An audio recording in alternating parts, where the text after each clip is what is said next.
Ukraine में Chinese drone मिलने से सरगर्मी बढ़ गई है। वॉर में चीन के रोल पर कई सवाल उठ रहे हैं। युद्ध में चीन कर चुका है रूस को हथियार देने की वकालत। वॉर में बड़ी शक्तियों की सीधी एंट्री का खतरा बढ़ गया है। तो जिस खतरे की बात हो रही थी वो खतरा बढ़ता हुआ नजर आ रहा है और चीन एंट्री लेता हुआ नजर आ रहा है। इस पूरे सिनेरियो में, इस पूरे वॉर के बड़ी शक्तियों की सीधी एंट्री का खतरा बढ़ गया है। तो मामला सिर्फ एक चीनी ड्रोन का नहीं है। जिस तरह से चीन चाल चल रहा है उससे और ज्यादा खतरे की आशंका बढ़ गई है। इस खबर के बाद कुछ बेहद गंभीर सवाल भी उठ रहे हैं।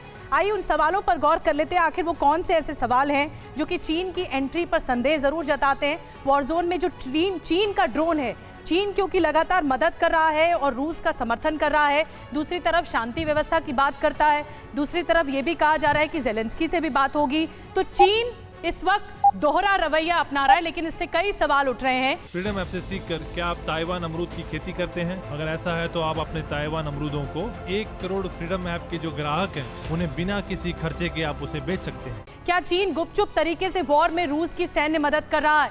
ये सबसे मूलभूत और बेसिक सवाल है।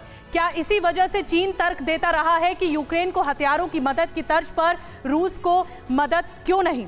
क्या वॉर में चीन की एंट्री के सबूत के बाद अमेरिका से उसके रिश्ते और तल्ख नहीं होंगे?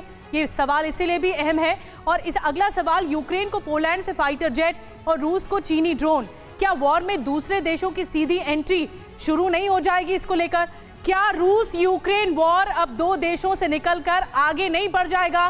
क्या वर्ल्ड वॉर में तब्दील नहीं हो जाएगा? बाकी देश, बाकी शक्तियां भी क्या सामने नहीं आएंगी?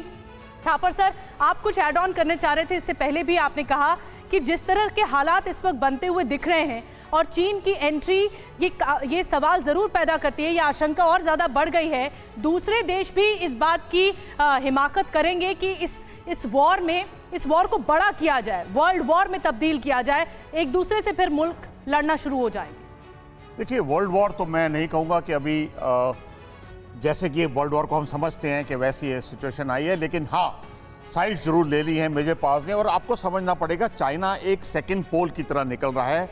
वो डिलिबरेटली अमेरिका को बोल रहा है कि मैं हूं, अब मैं तुम्हारे बाद नंबर 2 पावर हूं, इकोनॉमिक, मिलिट्री, और मैं तुम्हें चैलेंज कर रहा हूं। आपने आज की खबर भी देखी होगी कि अमेरिका, इंडिया, जापान और काफ़ी मुल्क साउथ चाइना सी में एक एक्सरसाइज सी ड्रैगन 23 भी कर रहे हैं। ये चाइना को राइल करने के लिए उसको जी। लेकिन Atul Bhardwaj sir, Xi Jinping का भी मॉस्को दौरा संभावित है। चीन एक तरफ कहता है कि हम शांति प्रस्ताव रखते हैं, हम नहीं चाहते कि जंग बढ़े, और ऊपर से चीनी ड्रोन का पकड़े जाना और फिर ये कहना कि हाँ हमारे बनाए गए ड्रोन, और उन ड्रोन का इस्तेमाल खूब हो रहा है। ऐसे में क्या होगा जब शी जिनपिंग जाएंगे मॉस्को, क्या संदेश देंगे?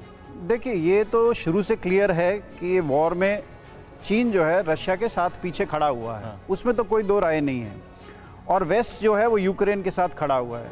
अब दोनों अभी तक, west, America for that matter और चीन, ये दोनों बोलते हैं हम डायरेक्ट इन्वॉल्वमेंट हमारी नहीं है इसमें। हम, चीन बोलता है कि हम इनको ड्यूल यूज टेक्नोलॉजीज दे रहे हैं, हम इनको लीथल वेपन्स नहीं दे रहे हैं अभी तक। पर ये कहने की बात है, अंदर अंदर बहुत डील्स चल रही हैं दोनों के बीच में। अब अगर आप ये देखें, आज जो इनका रशिया का इंटरनल सिक्योरिटी स्ट्रक्चर जिस पे अटैक किया गया है, एफएसबी पे अटैक किया गया है। पहले आप देखें कि नॉर्थ स्ट्रीम पाइपलाइंस पे अटैक हुआ, जिस पे भी एलिगेशंस हैं कि अमेरिका ने खुद करवाया उसको। तो ये क्लैंडस्टाइन ऑपरेशन तो चल रहे हैं, ये पीछे हट के प्रॉक्सी वॉर दोनों खेल रहे हैं एक दूसरे के साथ, चीन भी, अमेरिका भी, और ये दोनों एक दूसरे के सामने है। ये पब्लिक प्लेटफॉर्म अब जो है ये सामने आ रहा है, जैसे नॉर्थ स्ट्रीम। बिल्कुल सही बात है सर। और बड़ा सवाल ये भी है कि जिनपिंग का जब रूस दौरा होगा तो उसमें मध्यस्थता की कोशिश होगी या फिर इसके बाद प्लान सर्वनाश पर अमल किया जाएगा और यूक्रेन की बर्बादी की पटकथा लिखी जाएगी। फ्रीडम ऐप से सीखकर क्या आप ताइवान अमरूद की खेती करते हैं? अगर ऐसा है तो आप अपने ताइवान अमरूदों को 1 करोड़ फ्रीडम ऐप के जो ग्राहक हैं उन्हें बिना किसी खर्चे के आप उसे बेच सकते हैं।